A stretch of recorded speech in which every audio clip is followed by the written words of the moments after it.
my name is Denise O'Connell, and I'm the Senior Program Manager for the Lunder-Dineen Health Education Alliance of Maine. Thank you for viewing this webinar. Alcohol is a significant public health problem for Maine and the nation. Approximately 88,000 lives are lost each year in this country due to alcohol misuse, and in Maine it is estimated that over $900 million are lost each year due to the problem. There are large efforts to expand screening for alcohol use, and in fact, the U.S. Preventative Task Force has identified alcohol screening as one of the most effective of all screening tools done in the United States. We also know from recent studies that there is now evidence that no amount of liquor, wine, or beer is safe for overall health. Despite the risks that alcohol presents, across the nation, only 1 in 5 people who drink alcohol say they've ever discussed it with a health provider. That's what Lunder-Dineen comes in. Lunder-Dineen has developed the Time to Ask program to empower health professionals to feel comfortable and confident in asking all of us every time about alcohol use, much in the way that they do about other health-related behavioral choices that we make. Today's webinar was developed as one of our strategies for implementing this program. We call this strategy expert consultation. It's really bringing addiction experts to non-addiction health professionals in hopes that it will improve their own professional development in this area.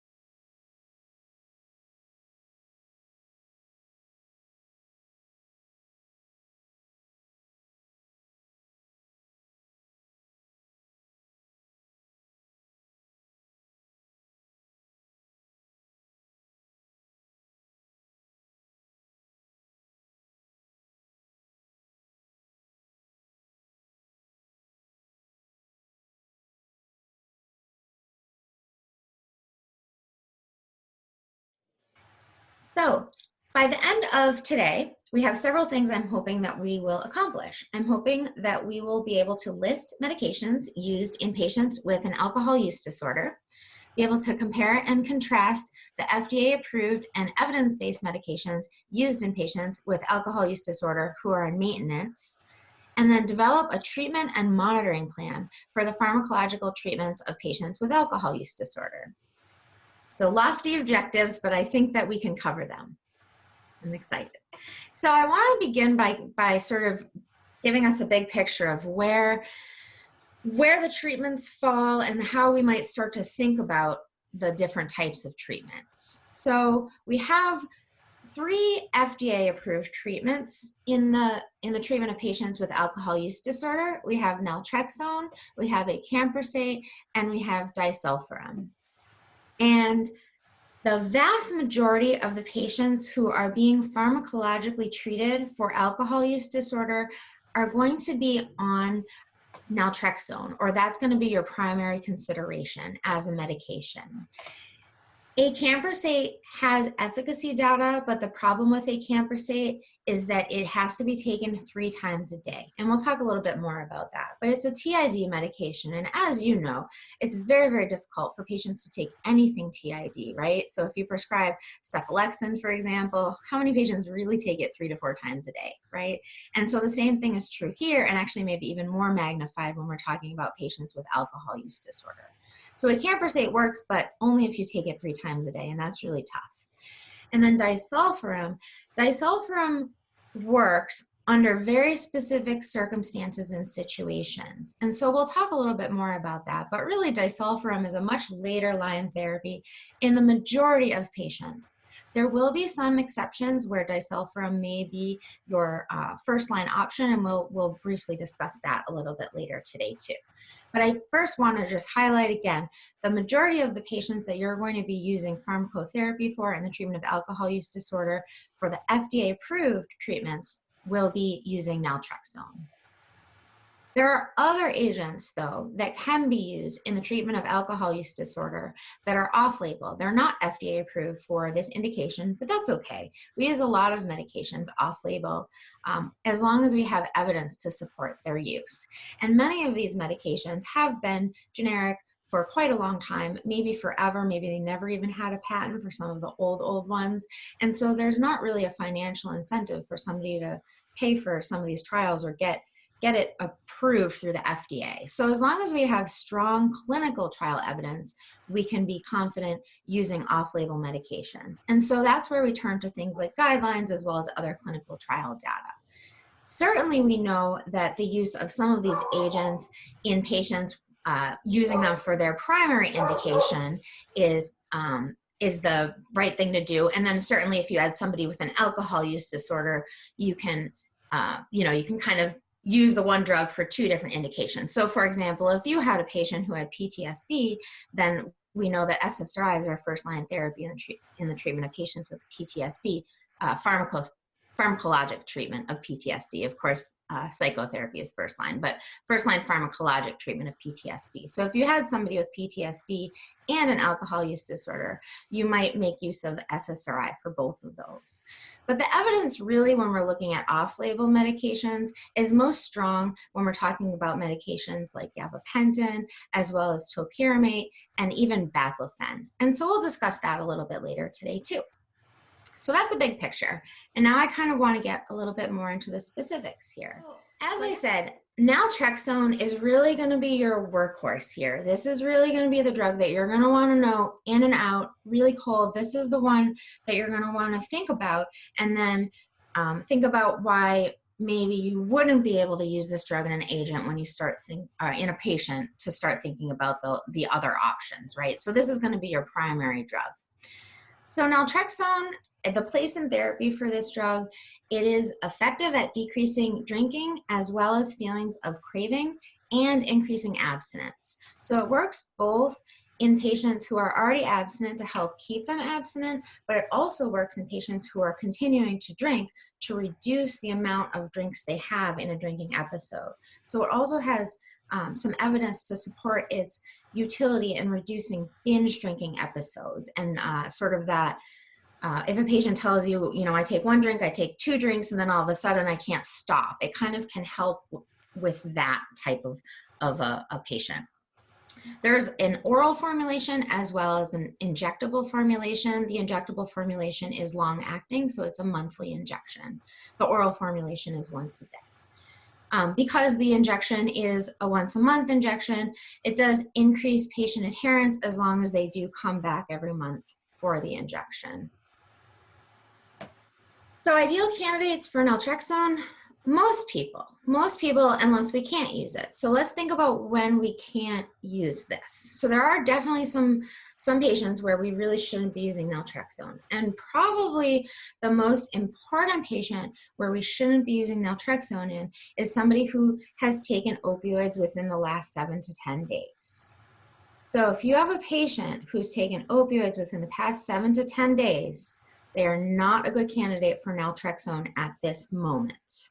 So your patient really needs to be opioid-free for 7 to 10 days before we start naltrexone in them. If they're using methadone, we really should be extending that out to about 14 days because of methadone's long half-life, its large volume of distribution, and metabolites. So if you have a patient with a history of opioid use disorder and alcohol use disorder, they might be a candidate for naltrexone because it can work for both of those indications, but you really need to think carefully about whether it's the best treatment for that patient's opioid use disorder, and you need to be very, very cautious about how you initiate it because of that need for an opioid-free interval, right? So we wouldn't want to optimize a patient's alcohol use disorder with naltrexone, but perhaps cause a relapse in their opioid use disorder because of that opioid-free interval. So that needs to be very cautiously considered. Patients must abstain from opioids if they are on naltrexone. So that's a really important thing to remember. So if you have a patient who's on chronic opioid therapy, naltrexone is probably not the right option for them unless there's opportunity to sort of reevaluate that as well. So naltrexone can be used in a patient who's drinking alcohol, but it cannot be used in somebody who's on any kind of opioid therapy, both prescribed as well as non-prescribed opioids use. Naltrexone is good, as I mentioned, in someone who is abstinent. So there's great evidence showing that if patients are abstinent when they start naltrexone, it has high efficacy. And some of the data actually, some of the studies show that it has the highest efficacy in this patient population. But I don't think, and I'm excited to hear Dr. Publiker's opinion later, but I think really the utility of naltrexone, at least in my experience, is really in the use of patients who are still drinking, really helping them to sort of reduce that cycle and reduce those binge drinking episodes, reduce that, that consumption. Sometimes naltrexone can be useful even if a patient doesn't have a goal of abstinence, right? So if their goal is to reduce consumption of alcohol, naltrexone can be useful there, although the ideal would be to sort of move them along the continuum to a goal of abstinence, because we know there is no healthy alcohol level or healthy alcohol intake. Completely healthy alcohol intake, I'll say. All right. Further, if you have a patient who has IBD or some other indication that has frequent flare-ups that they do require intermittent opioids for, then you might consider whether naltrexone is the best option in that patient. Now, it is, if you're using the oral product, you do have the ability to sort of stop it and hold it for a period of time. You don't have that ability as much when you're using the long-acting injection. So how does naltrexone work? Well, it's actually an opioid antagonist, which is why we can't use opioids with it. So it blocks the mu opioid receptors, and that is what's thought to be responsible for the rewarding effects of drinking and craving of alcohol.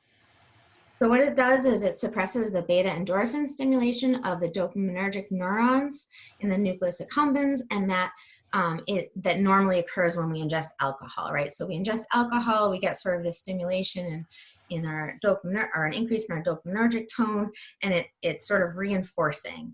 Secondly, naltrexone also reduces the disinhibition of the tonic inhibition of dopaminergic neurons by GABA neurons in the ventral tegmental area. So it has two different ways that it helps reduce the amount of drinking as well as the cravings for alcohol in patients. There are several different things that we need to evaluate if we're considering starting somebody on naltrexone, either short-acting or long-acting, any form really. Again, they need to be opioid-free. If we start somebody on this medication and they have opioids in their system, we're going to put them into a rapid opioid withdrawal. So we really need to have somebody be opioid-free before we start this medication. And ideally, it'll be opioid-free for at least 7 to 10 days or longer if they're on methadone again. There is a way that you can sort of get around this if you need to start this agent a little bit more quickly. Say you want to make use of a time when maybe a patient's in an inpatient setting. You can assure that a patient is opioid free by giving a patient a very low dose of naloxone.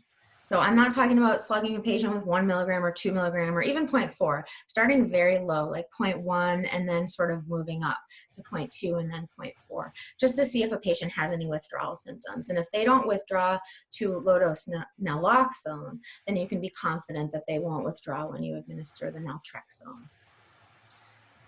We also want to evaluate patients' LFTs because naltrexone can cause slight hepatotoxicity. Now, this is always a question that comes up, right? So if naltrexone causes hepatotoxicity, and patients who have alcohol use disorder sometimes already have some liver dysfunction, should we not be using it in these agents? And it's true that naltrexone does cause hepatotoxicity, and that's why we do a baseline evaluation and monitor for it. But it's also true that alcohol is extremely hepatotoxic. And so we need to weigh those two things, right? We need to weigh the hepatotoxicity of naltrexone and monitoring, the known quantity there and monitoring and all of those things with maybe a little less known quantity of alcohol and the hepatotoxicity associated there. So we do want to do a baseline evaluation of patients' LFTs, their GGT, and bilirubin. And then if a patient's female and of childbearing age, we do want to make sure that they're not pregnant.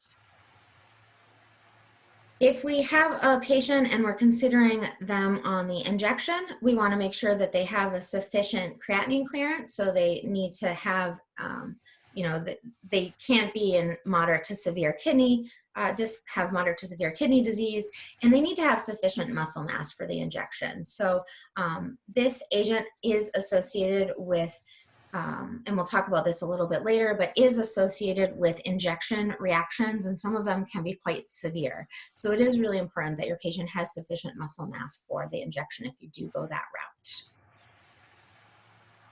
And as I mentioned, there is some evidence to show that abstinence prior to starting naltrexone does improve results. But again, there is utility and efficacy in using it, even if a patient's continuing to drink.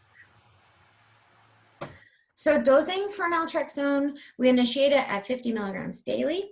It can cause some nausea in patients. So if patient's susceptible to nausea, you could start it lower. You could start it at 25 milligrams once a day or twice a day if you wanted to sort of get up there without having that acute peak-related nausea effects. And food, if you administer it with food, it can help a little bit to reduce the nausea.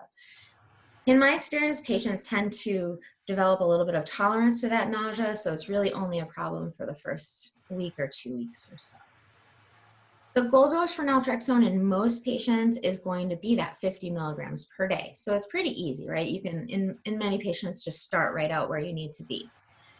There is some evidence and utility in using higher dose of 100 milligrams per day, but there's clear evidence that this does increase the risk of hepatotoxicity, and so that really needs to be considered when you're considering risk versus benefit in your patient. The majority of patients that I see tend to be fine with 50 milligrams per day. I'm interested, again, a little bit later to hear Dr. Publiker's experience in dosing there. The extended release injection is a 380 milligram monthly dose, and there's no dose adjustment for any reason, right? So they either have appropriate kidney function or they don't. We don't have to titrate it up or down at all. It's really just 380 and that's it. There are alert bracelets and army tags available for patients, and I would encourage you to offer them to your patients, and those will alert emergency medical services or other healthcare professionals that might not be able to talk to this patient, that they may not respond to opioids the way you might otherwise expect them to, right? So if this patient gets in a car accident or something, it would be good for EMS to know that they've received the long-acting naltrexone. So some special populations here. So when we use oral naltrexone, patients with hepatic or renal impairment might respond to lower doses. So in those patients, more mild impairment, you might consider reducing the dose, not because we're worried about the naltrexone causing more hepatotoxicity or making the problem worse, but because naltrexone itself is hepatically metabolized, and so we kind of have to consider that side of it as well. If a patient does have active hepatitis or liver failure, naltrexone is probably not the best agent for them. Again, the injection, we only want to use it if a patient has appropriate kidney function, so certainly not anyone with moderate to severe kidney dysfunction. The monitoring is not very intensive, right? So we're going to do all of our monitoring that we do for alcohol intake, but then in addition to that, we also want to monitor patients' LFTs at 6 months and then yearly while they're on this medication. Contraindications are pretty straightforward. So again, opioids, we can't use opioids with naltrexone.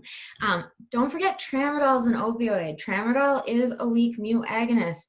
Agonist, but it also has a metabolite that is a more potent mu agonist. And so tramadol really is an opioid, and it really should not be combined with naltrexone.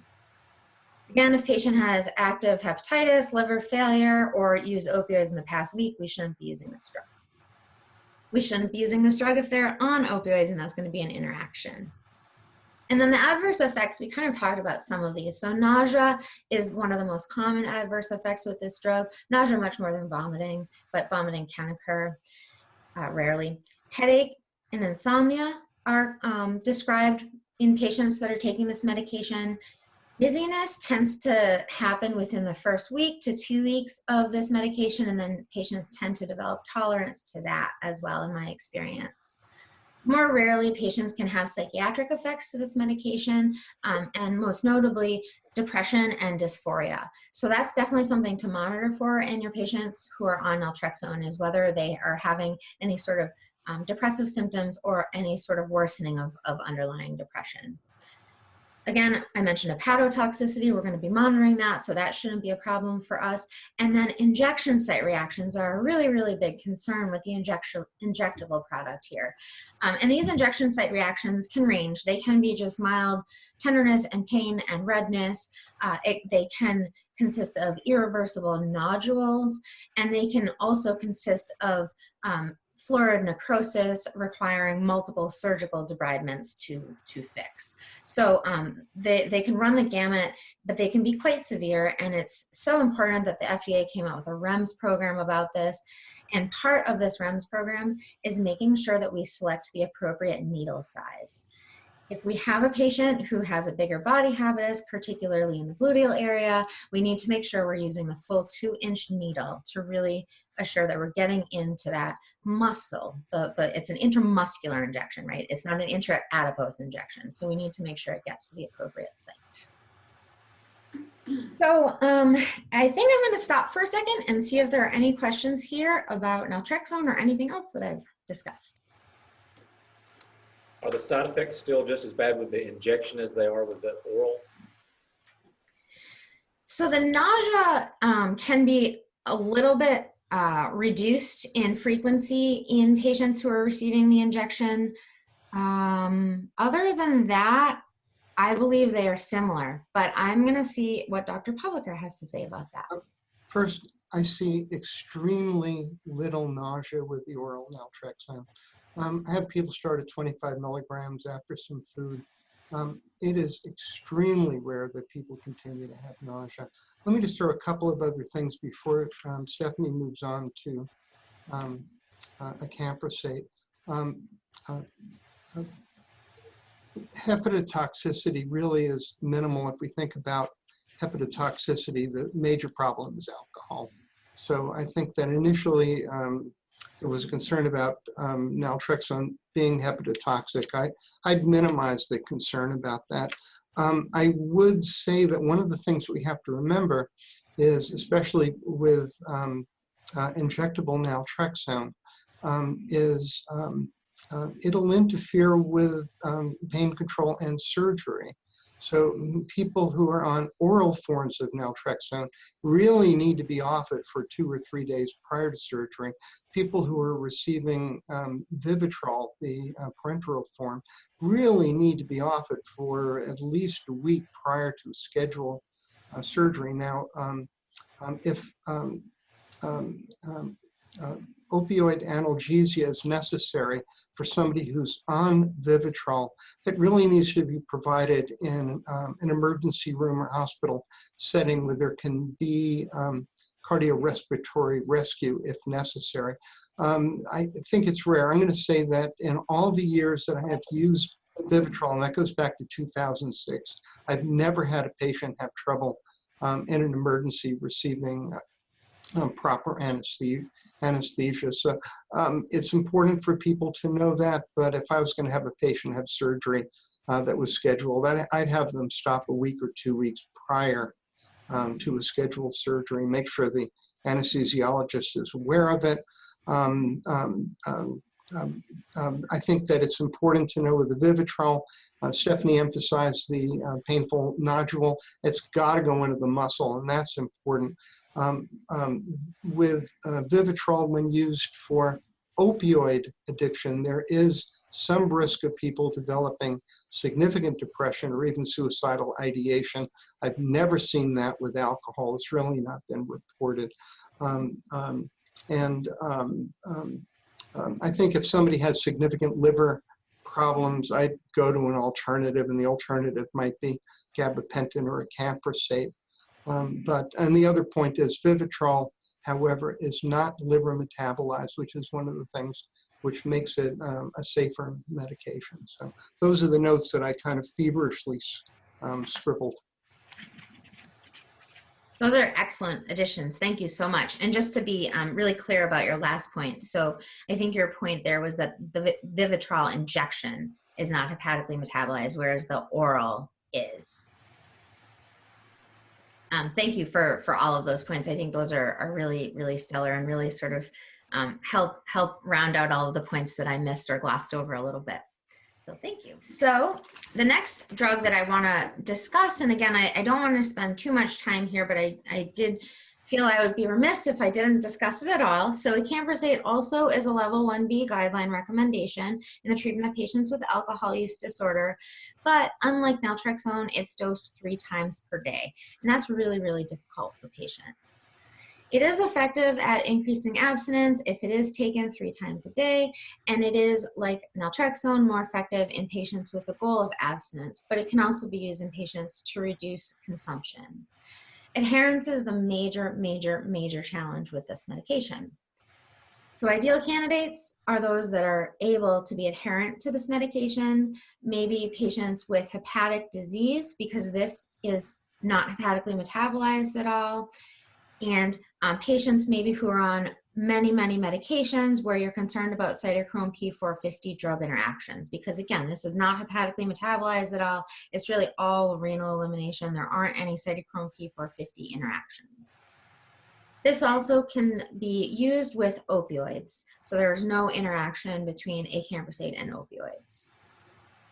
This works by, or it's thought to work by counteracting the imbalance between glutamate and GABA systems that occurs with chronic alcohol ingestion, and then the chronic sort of ingestion and then withdrawal and then intoxication withdrawal cycle. So what it does is it helps reduce some of the negative symptoms when patients withdraw, and it makes it a little bit less reinforcing that that patient treats that withdrawal with another drink. There are several things that we need to evaluate at baseline with acamprosate. Because it's all renally eliminated, we need to focus on kidney function and make sure that's adequate. If it's not adequate, we can still use this agent. We just have to dose adjust it as long as they don't have severe kidney disease. So if a patient has moderate kidney disease, we can reduce the dose from the normal 666 TID down to 333 milligrams TID. Another point I do want to mention is that some patients do not like this 666, and that could be reason enough for some patients to not want to use this medication. We should be making sure females of childbearing age are not pregnant before starting this medication. We want to monitor creatinine clearance, because if the creatinine clearance changes, then this medication will start to accumulate and patients can experience some adverse effects, most notably psychiatric adverse effects. And delirium, sometimes patients can sometimes present with depression, psychosis, other factors. This medication is, again, contraindicated in patients who have a creatinine clearance less than 30. And there are no significant drug interactions, although there is a pharmacokinetic interaction with naltrexone, in that naltrexone increases its peak serum concentrations. That's not generally something that we clinically adjust in any way. So overall, this medication, it tends to be tolerated okay. Again, the biggest thing that I see in my practice in very limited use of this agent are psychiatric adverse effects. So I have seen those emerge, particularly in a patient who developed acute kidney injury on the 666 milligram dose. So acamprosate, take-home points, all renal, 3 times a day. Adherence is a big challenge. So I'm going to open up the floor here and see if there are any questions, comments, thoughts about that one. Stephanie, let me just add that the only significant side effect I've seen from acamprosate is gas. And that could be a problem for people who are in group settings. So, but other than that, the other point of it is it works best for people who have had significant withdrawal symptoms and have protracted withdrawal. And in that setting, it works very well.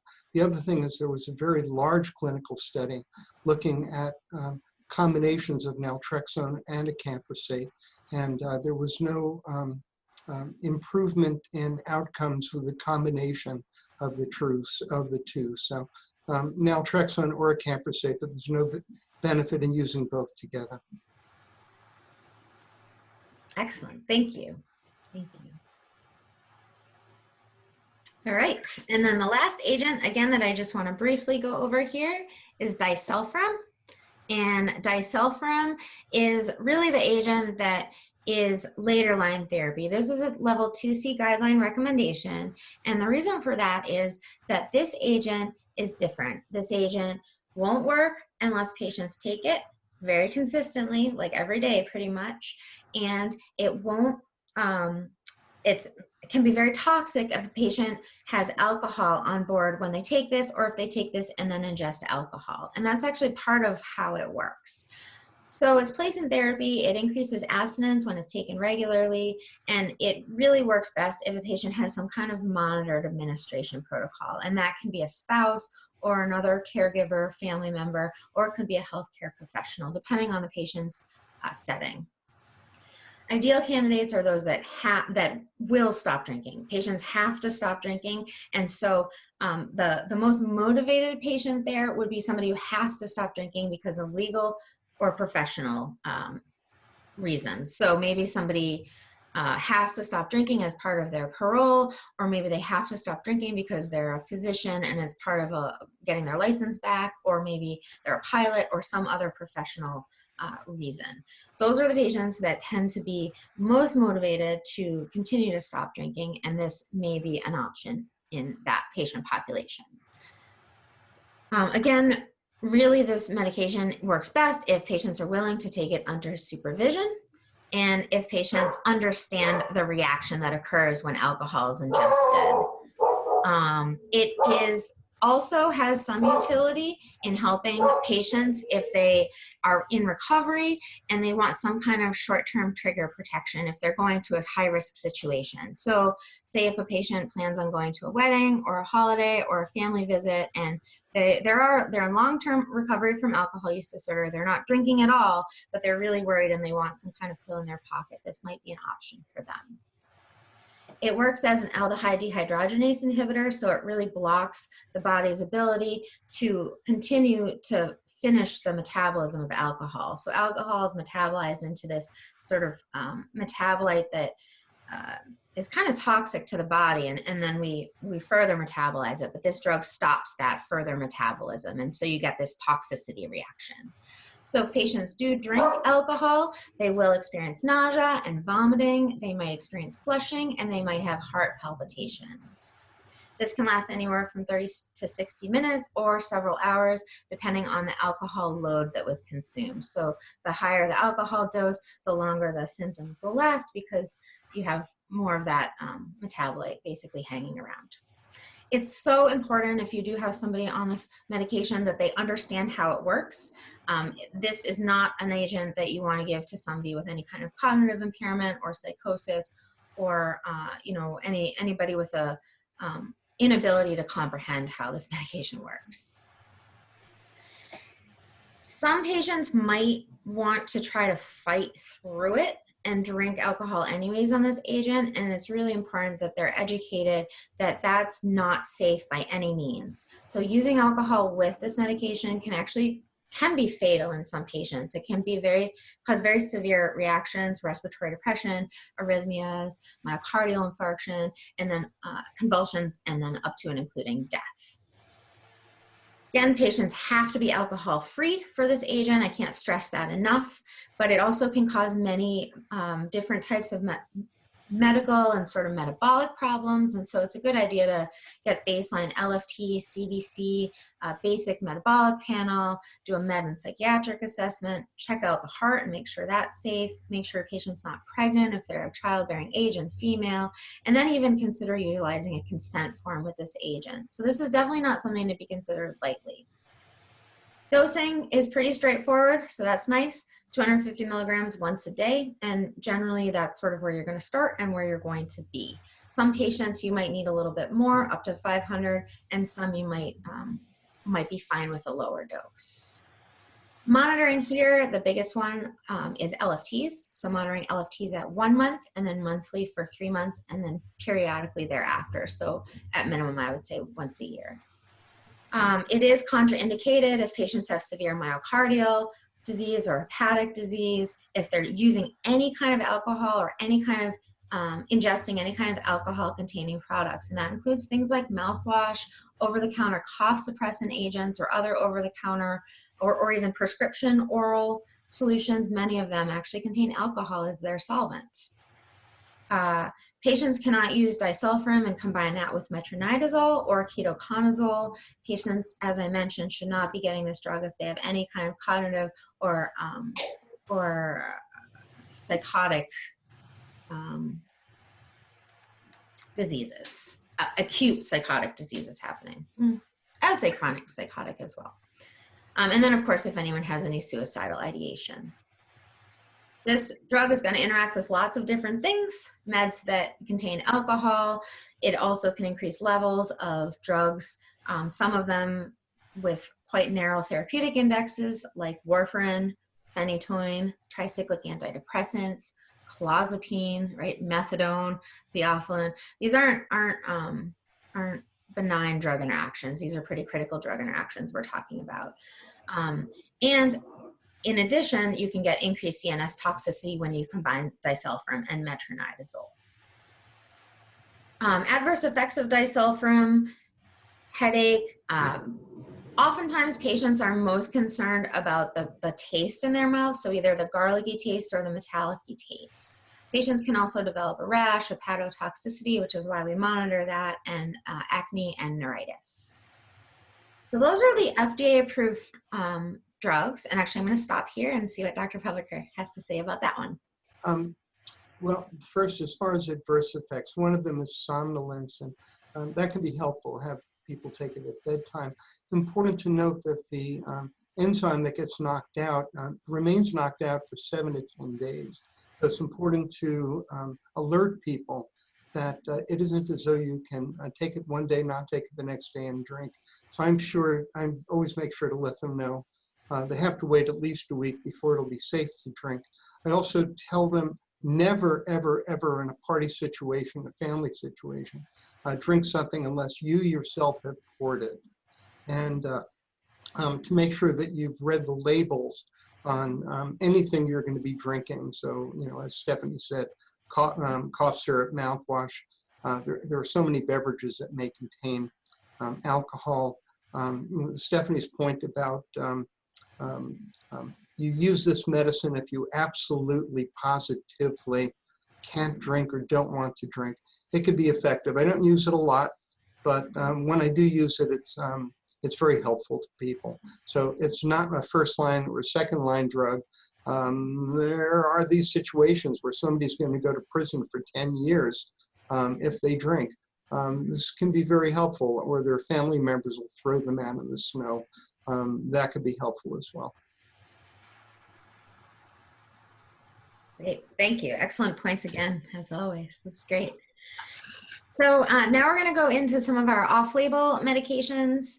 And again, the three that I really kind of want to spend the most time here on are topiramate, gabapentin, and baclofen. Topiramate and gabapentin are actually in the guidelines. They're level 2C recommendations, so they're lower level, but they did actually make it into the guidelines. Baclofen didn't make it into the guidelines, but it is there is accumulating evidence to support its use in alcohol use disorder. So starting with topiramate, topiramate has been shown to reduce drinking and cravings and increase abstinence in patients with alcohol use disorder. And it's been found to be non-inferior to both acamprosate and naltrexone, which is part of how it made it into the guidelines. It can be used in those who prefer this medication, who haven't responded to first-line therapy, or who don't tolerate first-line therapy, or frankly, those who don't want to use the first-line therapy for a different, some other reason. This medication does need to be titrated up. So this is different than the other agents that we've talked about, where we need to start low and go slow. So we start at 25 milligrams, and we're going to titrate patients up to a goal dose around 100 to 200 milligrams. We want to titrate patients up because it'll minimize the adverse effects. Particularly with this agent, you can get a lot of cognitive adverse effects. You get sort of psychomotor slowing. You can get difficulty concentrating. Patients can have short-term memory loss. They'll describe difficulty thinking and processing. You can also get some dizziness and some weight loss with this agent. And the weight loss actually can also be a benefit in some patients, depending on what other comorbidities they have. It is important to note that topiramate is contraindicated if patients do have a history of renal stones because it can cause a nephrolithiasis. So that's something just kind of keep in the back of your mind. I'm going to go through all three of these, and then I'm going to open the mic up. I'm going to hand it over to you, Dr. Publicker.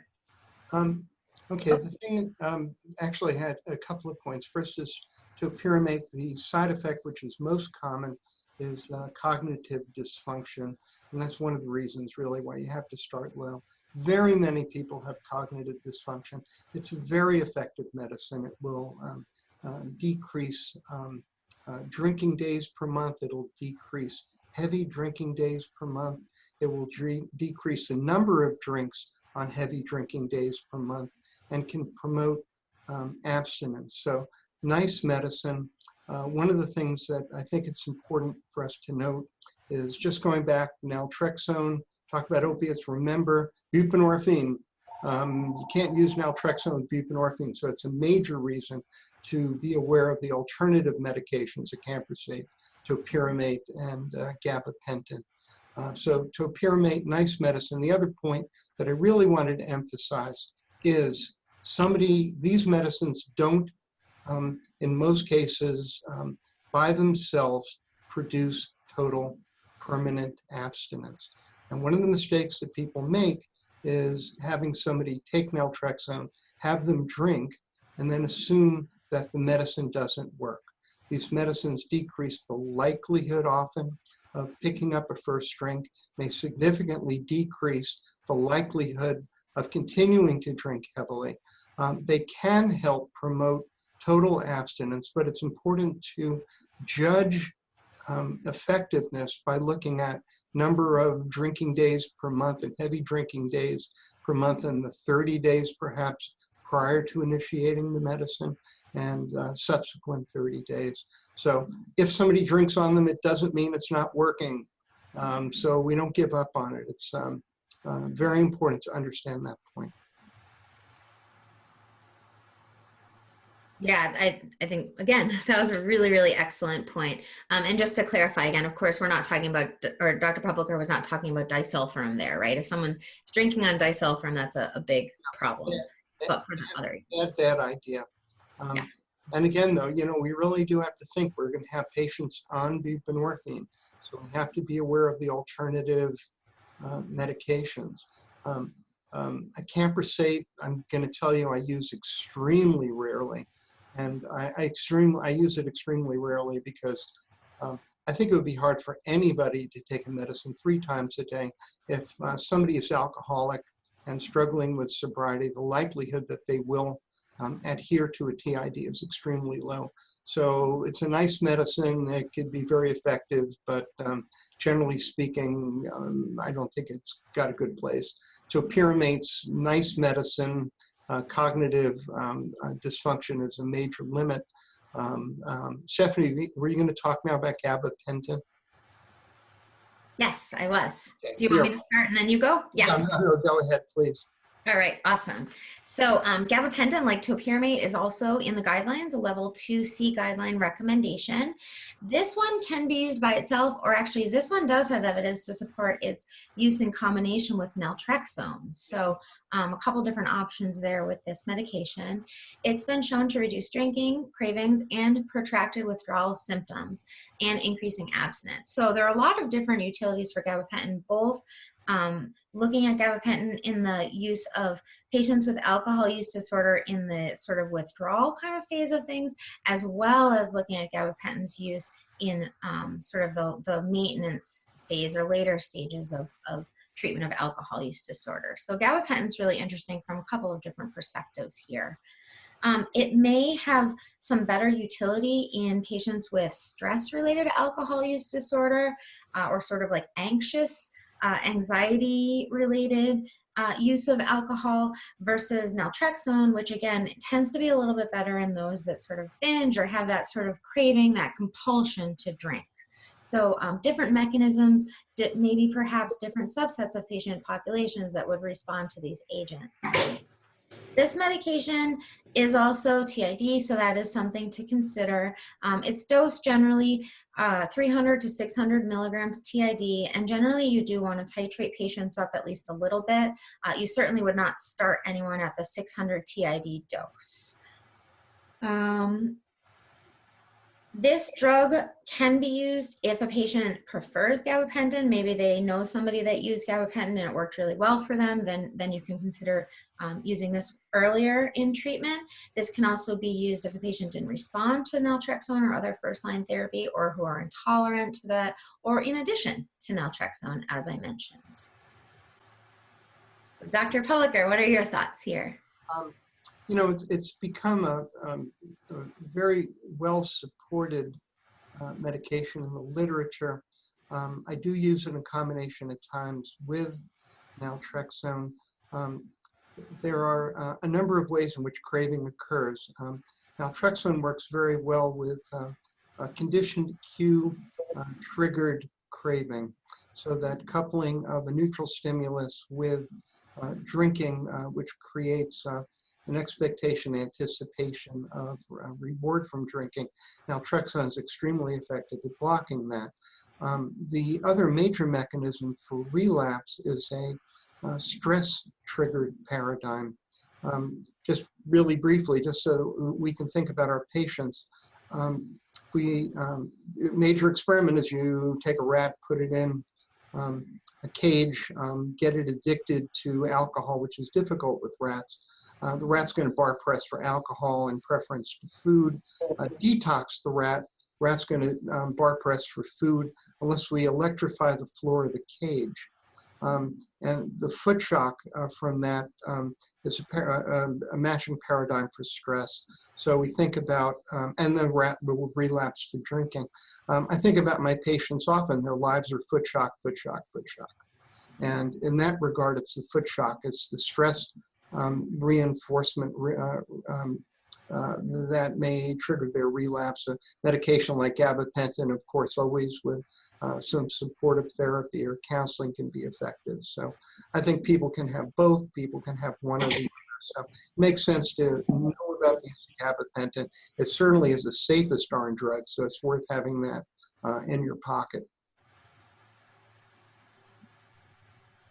Excellent. Thank you. And thanks for bringing that. I love that bench to bedside, you know, bring the science right here to practice. That's excellent.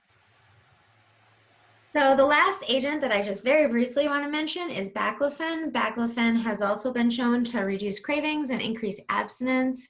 It's dosed on the order of 30 milligrams TID. It is important to remember, actually, with all three of these agents, that you don't want to have patients abruptly stop these agents, because you can have withdrawal effects with baclofen, and patients who abruptly stop these agents can manifest with seizures. I want to mention that. Baclofen is useful in patients with hepatic dysfunction specifically because it is renally eliminated. And again, because it's useful in hepatic dysfunction and is not hepatically metabolized, we don't have to worry about cytochrome P450 drug interactions. So it can be really useful in patients who are on many other medications that might have interactions. Dr. Butler, do you have thoughts about this one? I'm sure you do. Baclofen is the silver bullet for cocaine addiction. 20 milligrams twice a day virtually always will stop cocaine use. This is not generally known. So cocaine has made huge inroads into Maine right now. If you have people who are addicted to cocaine who are coming in and are looking for help, 20 milligrams BID, great drug, will stop cocaine use. Patients love it because it's freed them. They'll call for refill, so be aware of that. That's a great pearl. Thank you. And then a couple of other agents where the data is really, really limited, but emerging, we'll call it emerging data, investigational, in the use of alcohol use disorder include some of our antiemetics, our serotonin antagonist, ondansetron, one of our smoking cessation agents, varenicline, one of our antipsychotics, aripiprazole, and then another one of our anticonvulsant agents, zanisamide. So stay tuned for those agents in the future. So at this point, I just want to show you, there's a few other things here for your reference. So some information here for you about duration of treatment, what to consider when your patients are pregnant or considering pregnancy with an alcohol use disorder, the role of a pharmacist in alcohol medication assisted therapy, some evidence there, and then some discussion that was a request is a little bit about inpatient versus outpatient detoxification and ambulatory alcohol withdrawal, which is sort of an emerging area of interest. So some information here for you, some pearls, some evidence, and then right here, finally, an example of the CIWA, the Clinical Institute for Withdrawal of Alcohol, revised rating scale, so you can see the symptoms that patients experience when they're withdrawing from alcohol and how we can get some kind of numerical rating system. This is scored, and then you look at the score here, and then depending on how high the score is, will tell you whether a patient's in mild, moderate, or severe alcohol withdrawal. And then finally, I left here an example of a CIWA order set from the main health system that sort of shows you what's involved in CIWA on the inpatient side. So things like pulse ox monitoring, vital signs, the medications that are options in CIWA, and the dosing depending on the CIWA score, and then additional medications that are available, including, I want to note, pre-checked injectable thiamine, which is important in patients with alcohol use disorder because of a reduction both in the intake of thiamine as well as the absorption of thiamine because of alcohol. So with that, I want to thank you so much for your time, and I'm going to turn the mic over to Dr. Publicker. Okay. Hopefully, I'm hoping that the audience will have specific questions about patients that I could answer.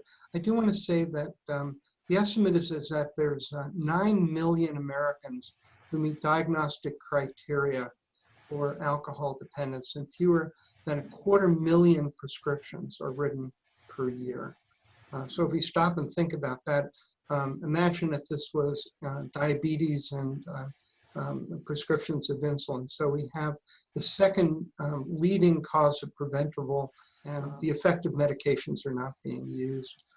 Patients who are defeated by prior attempts at stopping drinking, who's are deeply in pre-contemplation for prior failures, when told that there are effective medications, it takes people out of pre-contemplation, out of despair, and gives them some hope. There's something that I can do other than go to counseling and go to AA meetings. We're talking about a brain disease. And given the fact we're talking about a brain disease, lo and behold, the research and support of medication for the treatment of brain disease is extremely powerful. The tragedy is we've had Naltrexone shown to be effective since '92, and yet it's rarely used. Why is it rarely used? I don't know if your experience, but it's probably the same as most medical professionals. There's virtually no education in medical school, rarely in residencies, and if you haven't had it, and if you're going to a medical conference, the likelihood that you attend an hour program and then expect it to change your practice patterns is low. So wonderful medications. One of them, at least, is likely to be helpful for your patient. Learn about them because you need to use them to save lives. One more thing. In your testing, when you do laboratory testing, drug screens, I'd like to recommend that you add ethyl glucuronide and ethyl sulfate. These are long-acting metabolites of alcohol that can determine a single heavy episode of drinking within 5 days of the test. Unless you order those, you're not going to know that your patient has an alcohol problem in many cases. I'm on the medical professionals advisory committee when we're monitoring doctors for drinking problems. We add ethyl glucuronide. It was because of my experience with that I've begun to use that in my practice. It's also important to do that if you take care of pregnant women. If you're doing a drug screen, you're going to pick up whether or not they're using drugs you won't pick up because they're likely not going to share with you their drinking. So the ethyl glucuronide can increase the sensitivity to an important problem. As focused as we are on opiate dependent women, we're forgetting the bigger problem from my perspective, which is fetal alcohol syndrome. And I think it's being missed. So ethyl glucuronide. If you drink 2 glasses of wine a night, ethyl glucuronide will not be positive. I have a question. I'm not a provider, but I'm interested. What's the youngest age that you've treated, and what is normally the range of age that you see the most of? For alcohol? Yes. Well, you know, if we think about alcohol first, many, and actually it's probably important from a standpoint of treatment, onset of drinking actually is often very young. So I certainly see people who have begun drinking at 11, 12, or 13. Generally, this is a population of people who come from strong family histories. Often older siblings will give it to them. Uncles may give it to them when they're 6 or 7. So when you have some families, and this is something to think about, there's a different phenotype that expresses a genotype. So the phenotype for early onset drinking is that early onset, strong family history. And if you ask your patient, what is the subjective experience you have when you drink? Instead of saying somnolence, they will tell you alcohol works like a stimulant. Now, this is important because this genotype predicts a more robust response to naltrexone. So interesting, I like to ask those questions because that can be helpful. So in answer to your question, drinking problems can start very early. Often people will say, having started drinking at 11 or 12, by 15 or 16, they've generated significant problems. Of course, we also know about binge drinking in college. So I think, again, I think that we've minimized, the opiate epidemic has orphaned identification and treatment of alcohol dependence. I think it's really one of the reasons why this project, the Lunder Time to Ask project, is so very important. Again, morbidity and mortality is related to alcohol. So, you know, it's our responsibility as physicians to be able to identify it and know that we can help our patients. And patients are grateful for the help. I'll just really quickly give my story. 1983, I had gone into practice as a family physician in Pittsburgh. And most of my patients were steel workers, and I was looking at their medical problems. They had elevated liver functions, they had uncontrolled blood pressure, and I was really puzzled. I thought it must have been industrial poisoning. And somebody loaned me a book about alcoholism and doctors, and I woke up, I said, oh my God, half my patients are alcoholic. Back then, there wasn't really any education for physicians. And, you know, I think as many of us, I was concerned that if I brought up the issue with my patients, they would be angry. And it turns out almost never did I encounter somebody's anger when I expressed with compassion my concern about their drinking. Now, what happened with my work with patients is I tried to get them to understand they had a problem. About 6 months into it, I started to get God bless you letters. Now, that's very powerful. Diabetics never send you God bless you letters. So be aware this is very important, and I'm really grateful for this opportunity to participate in the Lunder Project. At the end of this in-service, we encourage you to think about who in your community might partner with you to continue the good work that you've begun. Are there addiction experts in your community that you could invite in to provide in-services or to simply brainstorm how to help your patients obtain sobriety and maintain recovery, and to simply reduce their alcohol consumption to improve their overall health. You might think about a community pharmacist, local counselors, and in many of the health centers, you already have behavioral health teams on site, well integrated into your practice. There may be many of them or a few of them who have expertise in addiction. Welcoming them to your clinical case conferences or to present ongoing education would be a strength. After viewing this webinar, if you have suggestions, we would love to hear from you. So please don't hesitate to contact us at info@lenderdeneen.org. Thank you so much and enjoy.